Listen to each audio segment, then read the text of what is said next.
शिवा शिवा शिवा हरे राम।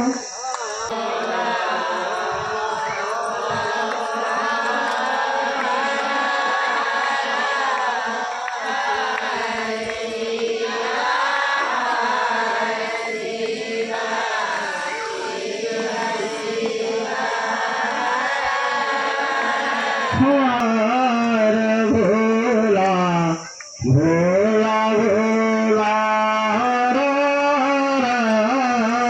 हर शिवा शिवा शिवा शिवा तभी हम आप किसी भी काम में सफल हो पाएंगे। देखिए, हम लोग यहाँ आए हैं और यहाँ तमाम भैया दीदी की बात को सुने और सुन करके चले गए। वो बात वैसे हो गई, हम लोग अस्पताल गए, डॉक्टर हमको दवाई दिया और हम दवाई जेवा में डाल के चले गए और कहेंगे हमारा बीमारी ठीक नहीं हुआ। जेवा में डालने से बीमारी ठीक नहीं होगी दीदी। दवाई को हम जेवा में सालों रखे रहेंगे, पूरी जिंदगी रखी रहेंगे, हमारी बीमारी ठीक होने वाली नहीं है। उस दवाई को हमको आपको खाना होगा। तो यहाँ भैया दीदी की बात सुन रहे हैं, सुनने से दीदी कुछ भी नहीं होगा। सुनिए और सुन करके समझिए और समझ करके अपने जीवन में उतारिए। जिस दिन ये आपके जीवन में ये बात उतर जाएगी तो सचमुच में आपको लगेगा कि शिव नाम के नहीं काम के गुरु हैं। जरूरत है हमको आपको ईमानदारी से ये 3 सूत्र करने का। देखिए, एक पेट के बल चलने वाला सांप को हम आप देखे हैं पेट के बल चलता है और वो चलते चलते जा करके शिवलिंग से जब लिपटा जाता है तो लोग उसकी पूजा करते हैं, उसको दूध और लावा खिलाते हैं उसी सांप को। और वही सांप अगर शिव से अलग हुआ, शिवलिंग से अलग हुआ, तो लोग उसको डंडा से पीट के मारते हैं और मरने के बाद भी उसका मोड़ी कोसते हैं कि कहीं जिंदा ना हो जाए। तो जब एक पेट के बल चलने वाला सांप शिव से लिपटा जाता है तो उसकी लोग पूजा करते हैं। तो हमको आपको तो इस संसार का सबसे चैतन्य प्राणी महादेव ने बनाया है, तो हम लोग सांप से कई गुना आगे हैं। तो जिस दिन हमारा आपका मन उस शिव से लिपट जाएगा तो फिर कुछ कहने की बात नहीं होगी। ये हम आप स्वयं अनुभूत करेंगे कि वास्तव में शिव जो हैं नाम के नहीं काम के गुरु हैं। तो जरूरत है हमको आपको ईमानदारी से 3 सूत्र करने का। पहला सूत्र है दया, दूसरा सूत्र है चर्चा और तीसरा सूत्र है अपने गुरु को नमः शिवाय से प्रणाम करना है। रोज अपने गुरु से दया मांगे कि हे शिव, आप मेरे गुरु हैं, मैं आपका शिष्य हूँ, मुझ शिष्य पर दया करिए।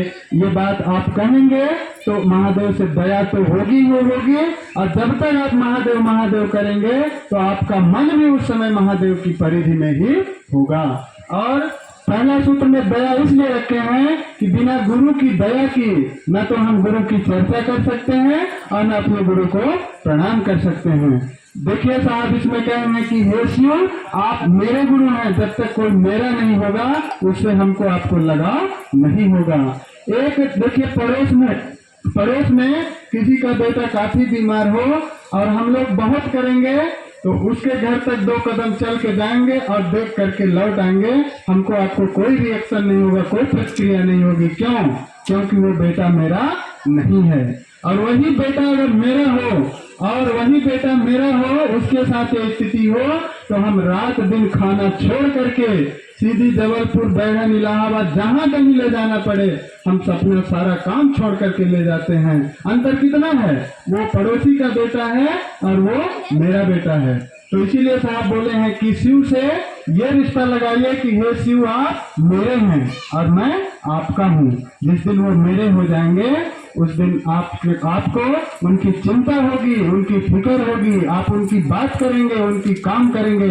और जब तक शिव मेरे नहीं होंगे तो हमको शिव की चिंता नहीं होगी, न तो हम शिव की बात करेंगे न शिव का काम करेंगे। तो सबसे पहली बात है कि शिव मेरे हो जाएं और मैं शिव का हो जाऊं।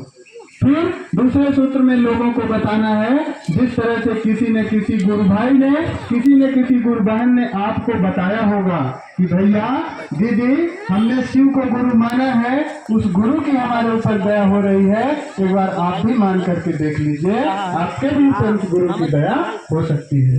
मरता क्या न करता, इस संसार में बहुत सारे लोग भटक रहे हैं, बहुत सारे लोग परेशान हैं, और किसी की फायदे की बात हम आप करेंगे तो तुरंत मानेंगे, और वहां पे जब कहते हैं कि ठीक है भैया हमने मान लिया, तो आपको वहां तीनों सूत्र है।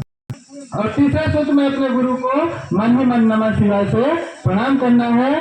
महसूस करिए कि हम जब श्वास ले रहे हैं तो नमः अंदर जा रहा हो और शिवाय बाहर आ रहा हो, श्वास की गति से। कोई फॉर्मेलिटी नहीं है कि फटाफट हम बैठे और शक्ति पुंज के स्पीड से फटाफट नमः शिवाय नमः शिवाय नमः शिवाय करके 2 मिनट में रख दिए। नहीं, हमको आपको मन से करना है और श्वास की गति से। हमारा श्वास अंदर जा रहा है तो नमः, और श्वास बाहर आ रहा है तो शिवाय। देखिए पहला सूत्र और तीसरा सूत्र साहब बोले हैं मन से करिए। पहला सूत्र और तीसरा सूत्र हमको आपको मन से करना है, और दूसरा सूत्र लोगों से बोल करके करना है, चर्चा करना है, लोगों से महादेव का गप करना है। मन से क्यों कहा गया है कि मन की गति इतनी तेज होती है। देखिए हम लोग यहाँ बैठे हैं अभी, तो आपसे पूछा जाए आपका हाथ कहाँ है तो बता देंगे ये है, पैर कहाँ है ये है, सर कहाँ है ये है, लेकिन पूछा जाए आपका मन कहाँ है तो हम आप नहीं बता सकते हैं कि हमारा आपका मन कहाँ है। कोई नहीं जानता मन कहाँ है, लेकिन इतने बड़े शरीर में कंट्रोल उसी मन का ही है। देखिए अभी कह दिया जाए कि भैया पानी पी लीजिए, तो कहेंगे नहीं हमारा मन अभी नहीं है पानी पीने का। भैया खाना खा लीजिए, नहीं भैया हमारा मन नहीं है खाना खाने का। इतना बड़ा शक्ति, इतनी बड़ी शरीर में उस मन का ही पूरी शक्ति चल रही है, उस मन का ही पूरा कंट्रोल चल रहा है, लेकिन वो मन हमको आपको दिखाई नहीं दे रहा है। और मन की गति इतनी तेज होती है कि आप यहाँ बैठे बैठे अपने मन को जहाँ चाहें वहाँ भेज सकते हैं। यहाँ बैठे बैठे ही आप अपने मन से दिल्ली देख सकते हैं, सीधी देख सकते हैं, जहाँ जहाँ आप गए हैं वहाँ वहाँ आप देख सकते हैं। तो इसीलिए साहब बोले कि ये पहला सूत्र और तीसरा सूत्र हमको आपको मन से करना है। मन की गति बहुत तेज होती है। हम आप चाहेंगे कि हम आप शिव बन जाए तो कभी हम आप शिव बनने वाले नहीं है। शिव बनेगा तो हमारा आपका मन बनेगा, और गुरु मानेगा तो हमारा आपका मन मानेगा। किसी को हम लोग मानते हैं तो मन से ही मानते हैं, बाकी हमारा आपका शरीर किसी को नहीं मानता है। तो आप सभी से विनम्र निवेदन है कि हमारा आपका परम सौभाग्य है कि इस धरती पे उस महामानव के परिवार का आगमन हो रहा है, जिस महामानव की बात सीधे शिव से हुआ करती थी। आज भी जब आप लोग रांची जाते हैं तो ये बात आपको गेट पर ही बताया जाता है कि आप लोग जब इधर से घुसेंगे तो एक सोफा है, उस सोफे का दर्शन करिए और उस सोफे को प्रणाम करिए। आज भी ये बात बताई जाती है कि उस सोफे पे स्वयं महादेव आके बैठा करते थे, साहब से बात किया करते थे। इसलिए आप लोग जब रांची जाइए मुख्यालय तो आप लोगों को जब अंदर प्रवेश मिलता है तो उस सोफे का दर्शन जरूर करिए। और जिन गुरु भाई गुरुवाहन गए हैं तो वो खुद देखे हैं, और ये बात गेट पर ही बताई जाती है कि उस सोफे का दर्शन जरूर करिए। स्वयं महादेव आकर के बैठते थे और बड़े बड़े संत ऋषि वहां आकर के साहब से बात किया करते थे। उस महामानव की बड़ी बहू का आगमन हमारे आपके धरती पे हो रहा है, और इस साल 2024 के अंतिम में आगमन हो रहा है। और 2024 के अंतिम में हम लोग दीदी से ऊर्जा लेकर के और 2024 से संकल्प लेते हैं कि जी जान से महादेव के काम को बढ़ाएंगे। हम आप एक तरह से चार्ज हो जाएंगे। आप लोग देखते हैं कि ये टार्च की जो बैटरी होती है, रात भर जलने के बाद सुबह उसका प्रकाश डिम हो जाता है, और फिर उसको लाइट से चार्ज करिए, फिर उसकी रोशनी तेज हो जाती है। तो हम आप एक तरह से डिस्चार्ज हो चुके हैं। 2024 में दीदी का आगमन होगा, इस धरती पे उनके कदम पड़ेंगे, हम आप एक बार फुल चार्ज हो जाएंगे और 2025 में जी जान से महादेव का काम करेंगे। तो अभी कार्यक्रम के पहले ये लोगों को जन जन तक संदेश पहुंचाइए। अभी सिर्फ काम इतना है, संदेश पहुंचाना है। प्रत्येक गली, प्रत्येक मोहल्ला, प्रत्येक क्षेत्र में जहाँ भी साप्ताहिक होता है, मासिक होता है, जहाँ नहीं भी होता है, वहां तक लोगों तक बात को पहुंचाइए, लोगों तक संदेश पहुंचाइए। और जिन्होंने शिव को गुरु नहीं माना है उनके नाम का घोषणा करिए कोई जरूरी नहीं है कि यहाँ बैठा के ही घोषणा करें, जहां भी मिले उनसे पहला सूत्र बोलवा दीजिए, उनके नाम का घोषणा वहीं हो गया। जो भी मिलता है, जहां भी शिव को गुरु मानने को तैयार है, तुरंत उनसे पहला सूत्र बोलवाइए कि भैया हम बोल रहे हैं, आप भी बोलिए, हे शिव आप मेरे गुरु हैं, मैं आपका शिष्य हूँ, मुझ शिष्य पर दया कर दीजिए। जैसे ही वो इतना बोले, उनके नाम का घोषणा हो गया। तो लोगों को जोड़िए, लोगों को शिव की ओर मोड़िए और दीदी के कार्यक्रम का सूचना सभी को दीजिए। देखिए समय का अभाव भी है, आप लोग बहुत बहुत धन्यवाद के पात्र हैं। एक दूसरे भाई बहन को बताना है, आप कहीं भी जा रहे हैं, बाजार है, हाट है, नात रिश्तेदारी में कहीं भी जा रहे हैं, आप बताइए कि हे भैया हे दीदी हमने शिव जी को गुरु माना है, आप भी मान लीजिए। शिव को गुरु मानने से बहुत ही सुखदायी वालाई है, चमत्कार है।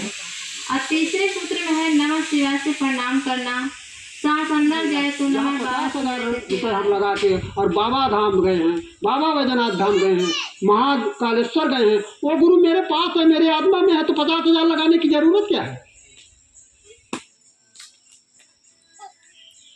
भाई बहन, पहली सूचना है, देखिए कितना अच्छा संदेश है, सभी को मिल चुका है। 28 दिसंबर 2024 सीधी में, सीधी परमार में हमारे साहब दीदी आ रहे हैं। तो मैं यही प्रार्थना करूंगा, यही निवेदन करूंगा कि सभी गुरु भाई ऐसा काम करें कि हर वक्त दया मांगते रहें और सीधी में 28 दिसंबर 2024 में पहुंचने का कोशिश करें। और जो है तो सबसे मुलाकात होगी और गुरु महादेव की दया है। और दूसरी चीज़ ये है कि देखिए हम आप यहाँ एकत्रित हुए एक चीज़ के लिए, एक सवाल के लिए, अपने गुरु का कार्य आगे बढ़ाना है, अपने गुरु का कार्य आगे बढ़ाना है। ये नहीं कि हम आप जान चुके हैं तो कोई न जाने, इतना आगे बढ़ाना, इतना आगे बढ़ाना है कि विश्व मेरा शिवमय हो जाए, पूरा विश्व शिवमय हो जाए। उस हिसाब से अपने गुरु का कार्य को बढ़ाने की कोशिश कीजिए।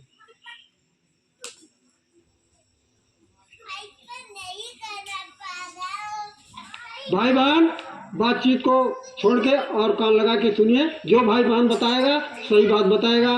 मेरी प्रार्थना है, मेरा निवेदन है कि विश्व को शिवमय करना है और 28 दिसंबर को 2024 में सीधी परमार में पहुंचना है। उस हिसाब से आप लोग दया मांगते रहिए और प्रणाम करते रहिए और बराबर दया मिलेगी आपको। इसी शब्दों के साथ मैं अपनी वाणी को विराम देता हूँ और अपने शिव गुरु के चरणों में प्रणाम करता हूँ और साहब दीदी के चरणों में प्रणाम करता हूँ। इस मंच स्थल पर बैठे हर एक गुरु भाई बहन के चरणों में प्रणाम करता हूँ। मेरे प्रणाम को अपने अपने चरणों में स्वीकार।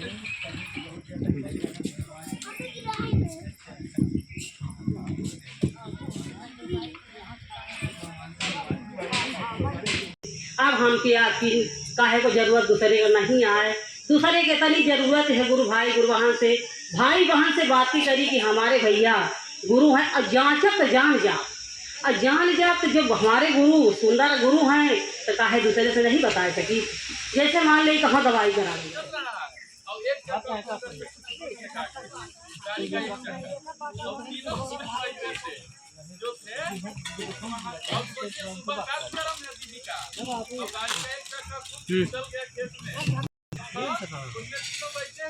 घरे